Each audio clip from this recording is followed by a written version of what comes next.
Գալոջյան բարև, շնորհակալ եմ, որ համաձայնեցիք այս եթերին, մի քանի թեմաներ եք առանձնացրել, բայց սկսենք հենց այս հարցից, դուք բազմիցս խոսել եք Ադրբեջանից բռնազավթված հայերի իրավունքների մասին եւ այսօր մենք էլ իրականության մեջ ենք, որ Ադրբեջանի իշխանություններն այս իշխանությունների ձեռամբ տանում են այն քարոզը, որ ադրբեջանցիները 300,000 եւ ավելի պետք է վերադառնան Հայաստան, այս վերադառնալը իհարկե չակետներում, իրենց պատմական հայրենիք, իրենց արևմտյան Ադրբեջան եւ մենք ինչ տեսանք Գերմանիայում, այն կեղտոտ ամբարոյի շորտեղ համեմատությունը արևմտյան Ադրբեջան Լեռնային Ղարաբաղի դուք դուրս եք բերում այդ խոսույթը ձեր բառապաշարից մենք սա ենք հեռացնում, այլևս Լեռնային Ղարաբաղի տեղամաս հայերի վերադարձի իրավունքն է ոտնահարվում, խնդրեմ մեծ մասով ձեր տեսակետը եւ դուք ձեր նախնական ասացիք, որ անդադ խոսում ենք 500,000, 700,000 հայեր պետք է վերադառնալ, պետք է այդ մարդկանց իրավունքների մասին խոսի, բայց իրականում ասացիք ոչ, դա կեղծ թվեր են, իրականում շատ ավելի շատ հայեր են, որոնց հետ կապված դուք հիմա արդեն փաստերով կներկայացնեք։ Այո, շնորհակալ եմ, նախ շնորհակալ եմ հրավերի համար։ Իրոք վերջերս Բերլինում, Գերմանիայում, թե Համբուրգում վարչապետը ասում էր, որ այդ հնչեցնելը այդ թիվը 350,000-ի վերադարձը եւ արցախցիների վերադարձը, կարող է նոր իբրև պատերազմի հանգեցնել։ Ես ուզում եմ առարկել այս կապակցությամբ առարկել 350,000 թիվը ադրբեջանցին որտեղից է վերցրել Ադրբեջանը, Ալիևը որտեղ է վերցրել 88-89 թվականների 1988-1989 թվականների այդ իրենց ներքին Հայաստանից տեղափոխվածների հարցն է սա, Հայաստանից տեղափոխվել են, ընդ որում դրանց մեծ մասը բազմիցս ասել ենք, որ ստացել է փոխհատուցում, հետո տեղափոխվել, հատկապես այն մարդիկ, ովքեր որ ապրել են Հայաստանի հյուսիսում երկրաշարժից հետո։ Հիմա իսկ այդ թվականներին Ադրբեջանից ինչքան մարդ է տեղափոխվել։ Նախ մենք հենց իմացանք, դա անցյալ տարի էր, երբ որ հնչեց անցյալ տարվա ամռաններ, ամառվա վերջն էր, երբ որ հնչեց այդ թիվը, որ այդ 350,000-ը պետք է վերադառնան, մենք անհապաղ միասին շարժում եւ կանանք եւ ոչ միայն կազմակերպողը միասին շարժումներ, ակցիա կազմակերպեցին կառավարության շենքի առջև, որ եթե Ադրբեջանը բարձրացնում է 350,000-ի հարցը, ապա մենք էլ դնում ենք 1,200,000-ի։ Ինչու 1,200,000-ի։ Այդ թվականներին 88-ից 92 թվականները Ադրբեջանը լքել է սպառնալիքի ցեղասպանության ենթարկվելու սպառնալիքի տակ Ադրբեջանը լքել է 1,200,000 հայ։ Ինչու են Հայաստանում տարբեր թվեր ասում, ըստ երևույթին հաշվի չեն առնում այն հանգամանքը, այն հայերի թիվը, որոնք միանգամից Ադրբեջանից տեղափոխվել են այլ երկրներ, գուցե հաշվի են առնում միայն այն թիվը, որը տեղափոխվել են Ադրբեջանից տեղափոխվել են Հայաստան։ Բազմիցս հիշեցրել եմ, նորից եմ հիշեցնում, որ 1988 թվականին Մութալիբովը ԽՍՀՄ Գերագույն խորհրդի ամբիոնից հնչեցրել է թիվը, որ այս պահին Բաքվում ապրում է 500,000 հայ, այդ թիվը Մութալիբովը հնչեցրել է, բամիուսները, Ադրբեջանի բոլոր քաղաքներում ու գյուղերում, բացառությամբ այն բաների, որտեղ զուտ թրքալեզու մարդիկ են ապրել, բոլոր շրջաններում հայեր են ապրել, դա բացի Լեռնային Ղարաբաղը, Լեռնային Ղարաբաղի ինքնավար մարզի, բացի դա Շաումյանի շրջան, Դաշկեսանի շրջան, Խանլարի շրջան, Շամխորի շրջան, Գանձակ քաղաք, Մինգիչաուր քաղաք, Եվլախ Գերանբոյ, Սումգայիթ, էլ մնացած Լենքորան, ամեն տեղ հայեր են ապրել։ Ու պատահական չէ, գիտեք, երբ որ 1920 թվականին, 21 թվականին ստեղծվում էր այսպես անդրկովկասյան այն ժամանակ այդպես 3 հանրապետությունները, Ադրբեջանի ստեղծման փաստաթղթերում ամեն տեղ գրված էր, ռուսերեն ասեմ, во имя мира между армянами и мусульманами. Во имя мира между армянами и мусульманами անել այսինչ բանը, հանուն խաղաղության հայերի եւ մուսուլմանների միջև անել այսինչ բանը, այսինքն Ադրբեջանը ինքը ստեղծվել էր որպես հայ մուսուլմանական հանրապետություն, հայ մուսուլմանական, դրա համար այնտեղ տիտղոսակիր ազգ չի եղել, դա ընդհանուր մի պետություն է եղել այդ պահին այնտեղ ապրող ազգերի համար։ Հիմա մենք որ ասում ենք պետք է հրաժարվել եւ կբերի այդ խոսույթը, եթե հայերն էլ պիտի վերադառնան, արցախցիները ընդ որում պիտի վերադառնան Լեռնային Ղարաբաղ դա կբերի նոր պատերազմի, դա բոլորովին այդպես չէ։ Եթե մենք հրաժարվենք այդ խոսույթից, այդ դա կբերի պատերազմի, եթե մենք հիմա չենք դնում, որ 1,200,000 հայերը պիտի վերադառնան Ադրբեջան, եթե 350-ը գալիս է այստեղ, այդ դա ավելի շատ կհետաձգի պատերազմը, քան որ մենք լռենք, ասենք հա, Լեռնային Ղարաբաղցիները չեն վերադառնալու, բայց ադրբեջանցիները վերադառնալու են, այդ դա բերելու է պատերազմի, եթե մենք դրան ընդդիմանալու ենք, հա, մեկը Ադրբեջանը համաշխարհային այդ բաներում ատյաններում թմկահարելու է, որ Հայաստանը չի թողնում մարդիկ վերադառնան իրենց հայրենիք, չակերտավոր հայրենիք, ու դա բերելու է նոր էսկալացիայի, դա է բերելու պատերազմի։ Մենք պիտի դնենք, բազմիցս ասել ենք, 1,200,000 հայերի վերադարձը Ադրբեջան, դե եկեք այստեղից բանակցենք, եկեք այստեղից։ Նա ուրիշ հարթակ է, արցախցիները ինքնավարություն են ունեցել, իրենց հազարամյա պապենական հողում ինքնավարություն են ունեցել, սա անքննելի է, արցախցիները պետք է ստանան իրավունքը իրենց պապենական հողեր վերադառնալու, սա անքննելի է, կրկնում եմ, 350,000-ին պետք է հակադրվի 1,200,000-ը։ Հիմա առհասարակ ինչ է կատարվում մեր երկրում։ Նախկինում ես դեռ մինչև 2018 թվականը, երբ վիճակը բարվոք չէր, ես այսպիսի մի համեմատություն էի անում, որ մեր պետությունում, մեր հանրապետությունում, եթե համեմատում ենք մեծ ընտանիքի հետ, հայոց ընտանիքի հետ, ես այսպես համեմատություն էի անում, թե ոնց որ այդ երկրում, այդ ընտանիքում մայրը բացակայում է եւ արդյունքում մեծ երեխաները խլել են փոքրերի հացը, չաղ ու բախտավոր էին, այն փոքրերն էլ, թույլերն էլ լացակումած թափառում են, դա մինչև 18 թվականը եղած իրավիճակներ։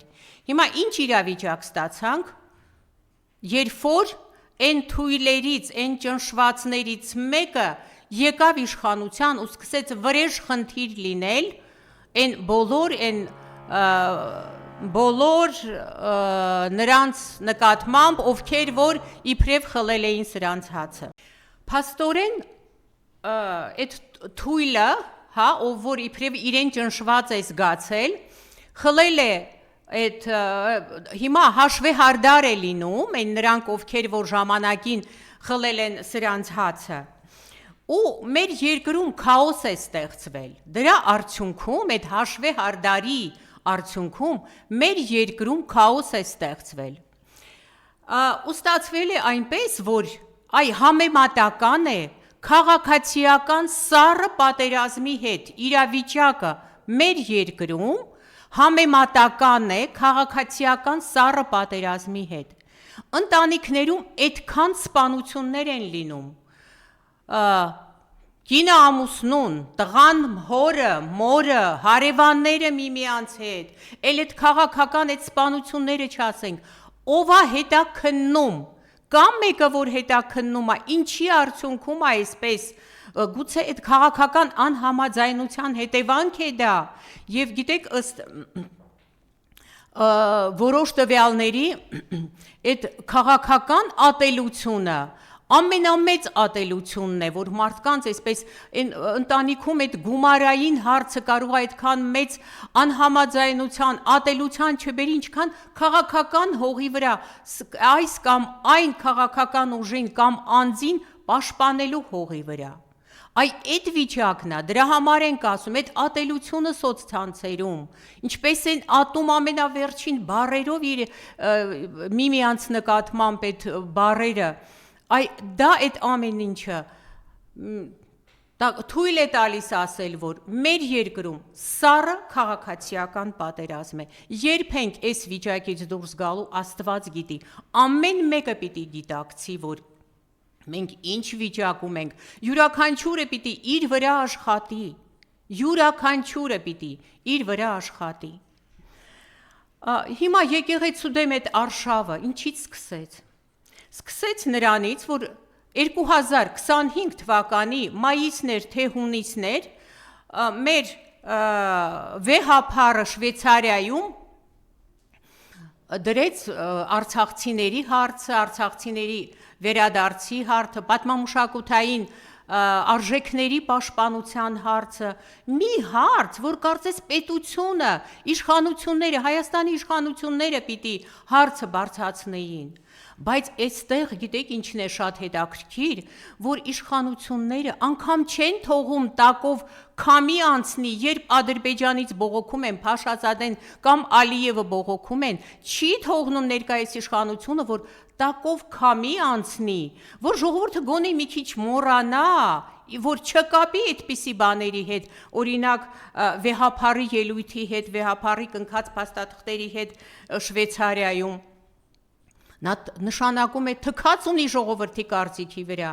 միայն թե Ալիևի եւ Փաշազադեի հանձնարարականը շուտ ապույտ անի, այսքան կարելի է թքած ունենալ սեփական ժողովրդի կարծիքի վրա, չթողնել գոնե մի քիչ այսպես ժամանակ անցնի ժողովուրդը, որ գուցե կմոռանա, չնայած այդպիսի բաները չեն մոռացվում, բայց գուցե մոռանա, որ տենց անմիջապես չկապի։ Այս վերջերս օրինակ ինչ եղավ, Արշակ Սրբազանին ձերբակալեցին, կալանավորեցին Արշակ Սրբազանին եւ մի հատ նայի բացատրությունը նայի, ասում է մի հատ զանգել են պայուսակի մեջ թմրամիջոց չի եղել, հետո երկրորդ անգամ են զանգել, թմրամիջոցը հայտնվել է այդ պայուսակի մեջ, դա նշանակում է, որ Արշակ Սրբազանը ինքն է դրել։ Իսկ գուցե Արշակ Սրբազանը տեսել է, թե ինչպես են դնում այդ պայուսակի մեջ հանում, դնում, հանում ու ինք հետևել է ու զանգահարել է։ Ինչու այդ վարկածը։ Ես հասկանում եմ, որ սա պլանը գցելու, բայց ինչու այդ վարկածի վրա չեն կենտրոնանում։ Իհարկե կեղծ վարկած է, ով է ասում, որ կեղծ վարկած չէ, բայց իրենք ասում են, որ եթե զանգահարել է երկրորդ անգամ, ինքն է դրել, լավ, ընդունենք իրենց ասածը ճիշտ է, դրել հանել են, ինչու չեն անում, որ կարող է տեսել է, որ դրեցին, հանեցին, զանգահարել է, ինչու այդ վարկածը չէ, ավելի տրամաբանական է, չէ դա։ Հետո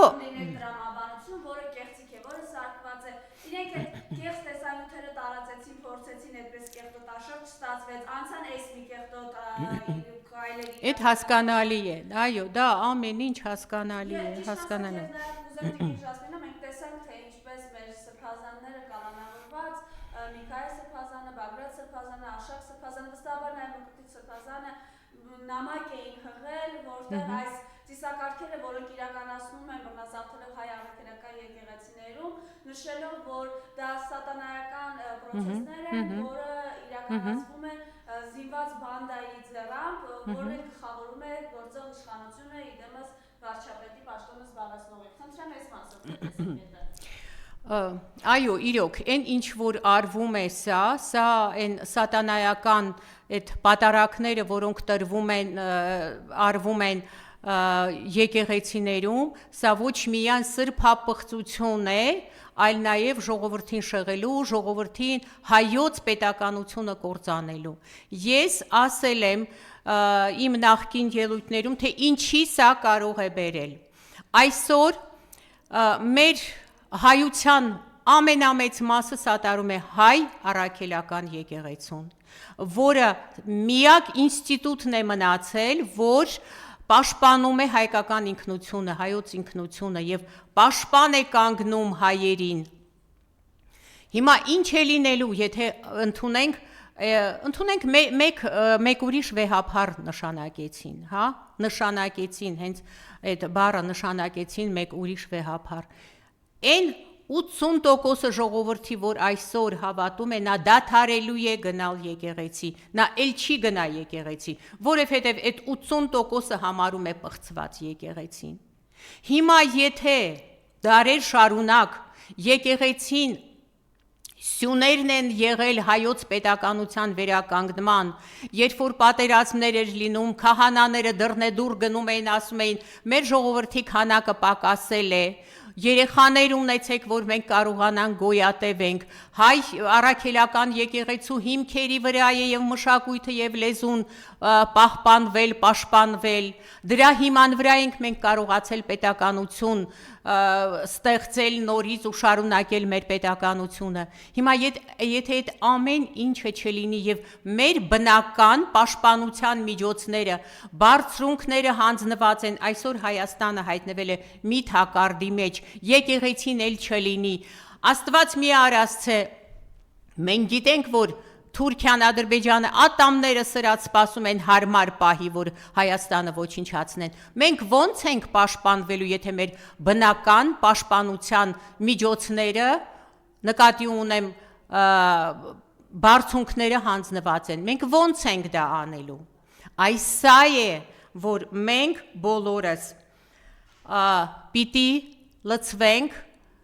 հայ առաքելական եկեղեցու պաշտպանությանը, եթե պետք է, մենք պետք է պաշարենք եկեղեցին, որպեսզի թույլ չտանք ազգադավները մոտենան հայ առաքելական եկեղեցուն։ Տեսեք, ես որ ասում եմ, չի թողնում անցնի քամի, անցնի Ալիևի եւ Փաշազադեի Ադրբեջանից, Թուրքիայից եկող հանձնարարականների տակով քամի անցնի։ Վերջերս դեկտեմբերի 1-ին Արցախի ներկայացուցչությունում տեղի ունեցավ մի միջոցառում, ես կարծում եմ առհասարակ դեկտեմբերի 1-ը այն օրն է, ավելի մեծ շուքով պիտի նշվի այդ օրը, նախ մարդու իրավունքների պաշտպանության օրն է, Արցախի սահմանադրության օրն է, եւ մենք գիտենք 1991 թվականին դեկտեմբերի 10-ին հանրաքվե է տեղի ունեցել, որով Լեռնային Ղարաբաղը ինքնավար մարզը հռչակվել է Լեռնային Ղարաբաղի Հանրապետություն, հետո ստացել Արցախ անունը իր այդպես պատմական անունը վերականգնել որպես Արցախ։ Ես կարծում եմ այդ օրը պետք է ավելի մեծ շուքով միշտ նշվի, որտեղ դա այն օրն է, որը թույլ է տվել մեզ 30 տարիների ընթացքում ունենալ երկրորդ հայկական անկախ պետությունը եւ մենք 30 տարի շարունակ հպարտացել ենք դրանով, թե ինչ տեղի ունեցավ, մենք բոլորս գիտենք, բայց այնտեղ արցախցիները դրել էին իրենց հավաքական վերադարձի հարցը, մի հարց, իրենց տուն ու տեղը նորից ձեռք բերելու հարցը, անորեն իրենց զրկել են իրենց տուն ու տեղից, գերեզմաններից, պատմական եւ մշակութային հուշարձաններից են զրկել, այդ հարցն է դրվել, ով իրավունք ունի արգելելու Արցախցուն դնելու այդ հարցը, եթե Հայաստանում չէ, ապա միջազգային հարթակներում նրանք անկասկած իրավունք ունեն դա բարձրացնելու, բայց ինչ տեղի ունեցավ, Հաջորդ օրը խուզարկում է տեղի ունեցել այդ ներկայացությունում, չեն թողնում տակով քամի անցնի, իբրև այլ գործով, բայց եթե այլ գործով է, գոնե մի 2-3 օր սպասեք, թող մի քիչ քամի անցնի տակով այդ ժողովուրդը գուցե մոռանա, որպեսզի անմիջապես, դե ինչպես չկապենք անմիջապես այդ հարցի հետ, ինչպես չկապենք, ներողություն, ես երևի ասեցի դեկտեմբերի 1-ին, դեկտեմբերի 10-ին է տեղի ունեցել դա, դեկտեմբերի 10-ին Արցախի ներկայացուցչությունում տեղի է ունեցել մարդու իրավունքների պաշտպանությանը և այդ սահմանադրությանը, Արցախի սահմանադրությանը և հանրաքվեին նվիրված միջոցառում և դեկտեմբերի 11-ին անմիջապես ԱԱԾ-ն քննչական մարմինները մտել են խուզարկության Արցախի ներկայացուցչություն։ Ու այսպես երեկ էր հենց նստել էի տաքսի, այդ մի բանն էլ եմ ուզում պատմել,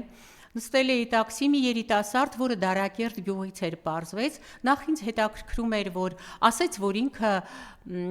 44 օրյա պատերազմում կռվել է, և ինձ հետաքրքիր էր, որ նախկինում սոցցանցերում այդքան շրջանառվում էր, որ մարդիկ մտնում էին հենց այդ պատերազմի առաջին օրերը, մտնում էին ու ասում նախկինները հանձնել են, թողեք գնացեք, դա ճիշտ է թե չէ, այդ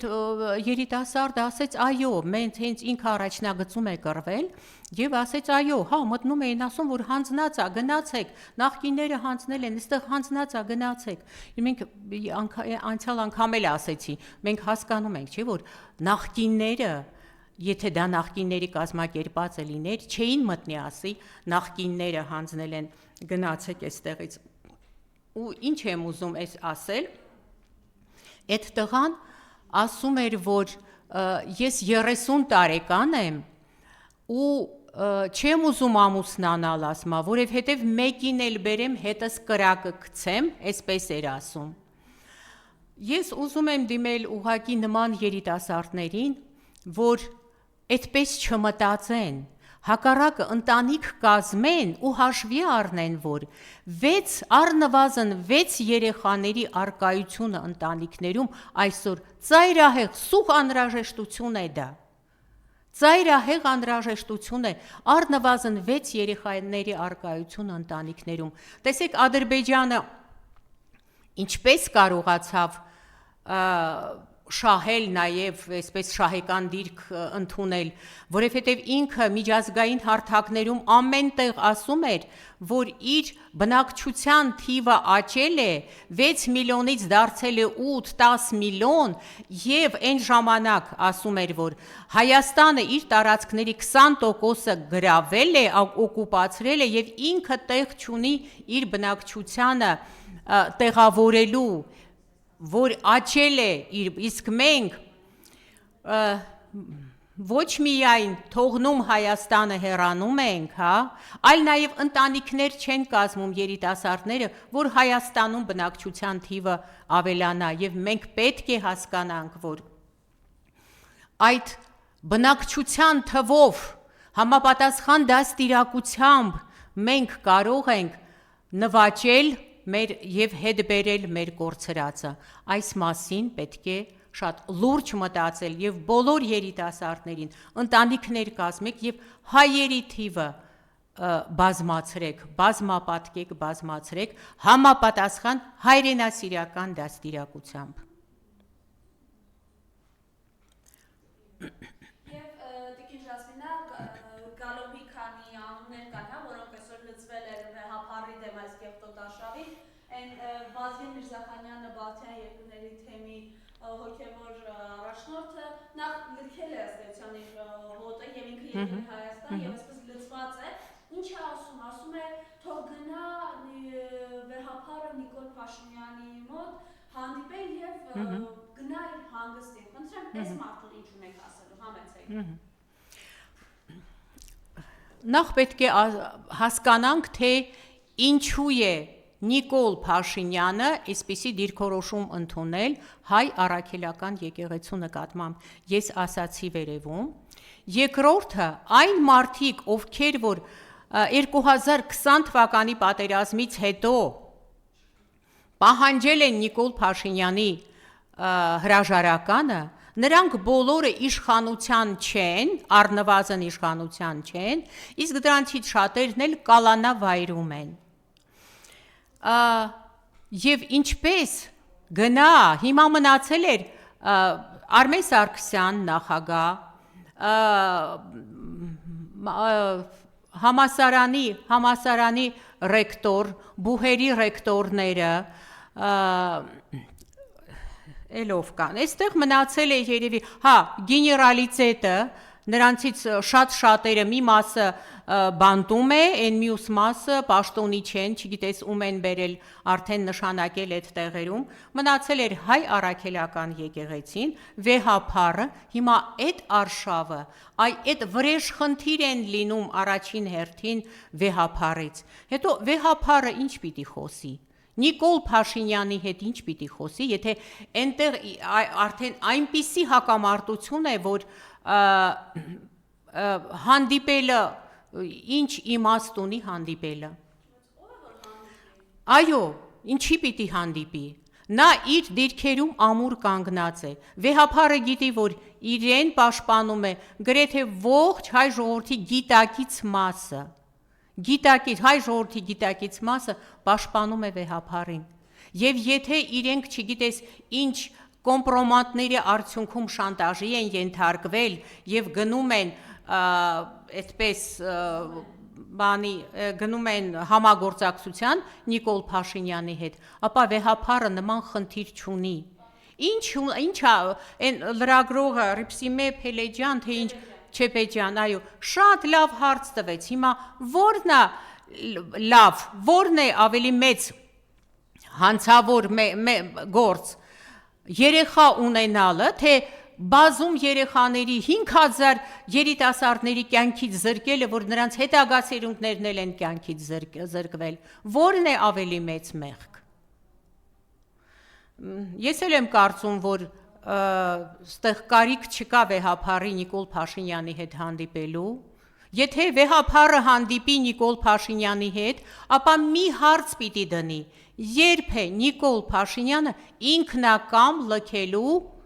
այս պաշտոնը, որը ինքը զբաղեցնում է արդեն անօրինական, ինքը զբաղեցնում է եւ որևէ պարագայում չի ուզում հրաժարական տալ, անգամ հույսեր ունեն 26 թվականի ընտրություններում ու գիտեք այսպիսի մի հարց հնչում է անընդհատ, միասին շարժման մեջ էլ է, այդպես նիստերի ժամանակ, այս վերջերս մի հարց հնչեց, թե ինչպես անենք, որ 26 թվականների ընտրությունների արդյունքում չգա այս ՔՊ-ի նման մի ուժ, նորից այդպիսի մի ուժ չգա, ինչպես մենք մեզ պաշտպանենք, հայ ժողովուրդը ինչպես պաշտպանի իրեն, ես կարծում եմ, դրա եղանակը կա, ուղղակի համապատասխան, հիմա անհնար է դա անել, բայց համապատասխան հայրենասիրական ուժեր իշխանության գալու դեպքում, որպիսի հետագայում կանխվի նման ուժերը իշխանության գալը, նման ուժերի իշխանության գալը հետագայում կանխվի, պետք է կամ կուսակցությունների մասին օրենքում, կամ ընտրությունների օրենսգրքում, ընտրական օրենսգրքում, Ինպիսի մի կետ, մի հոդված ընդունել, որ այն քաղաքական ուժը, որը տապալում է իր առջև տրված ծրագիրը, չի կատարում իր առջև դրած ծրագիրը եւ որոշ չափորոշիչներ, չափանիշներ մշակել, որոնցից կարող են լինել օրինակ տարածքների կորուստը, արտագաղթի ավելացումը, մահացության դեպքերի ավելացումը եւ այլն այդ օրենքներում այդպիսի չափորոշիչներ մշակվեն, նրանք, ովքեր որ չեն կատարում, տապալում են իրենց ծրագիրը եւ բացասական արդյունքներ են գրանցում այս կետերի մեջ, նա պիտի օրենքով զրկված լինի